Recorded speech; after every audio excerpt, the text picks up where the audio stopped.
Çağatay Talif havuzundan narından жазған салып bir tap көрейікші. Şaşırık şair şattangan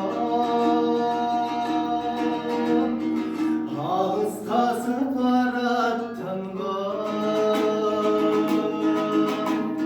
kıymında poyuz paratsan ay kıvırıp kıstın jaştımgan толкуну череп абаны учуна жетпей сананын убара болуп кылчаттабай артымды улам карады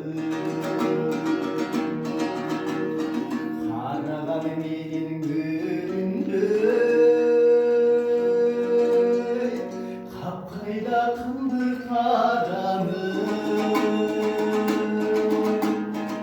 елестейм бирок сүйкүмдү ай жарым кел жалжыл жанады кеткиле сууларда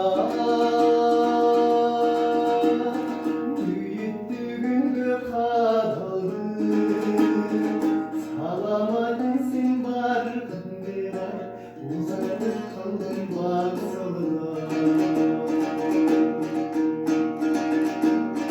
оюлсоң ойдо көңүл шат жолуксаң деймин кайрабай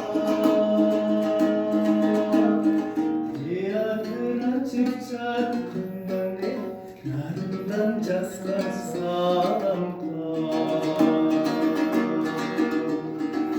театр ачып жатканда нарындан жазган сагынка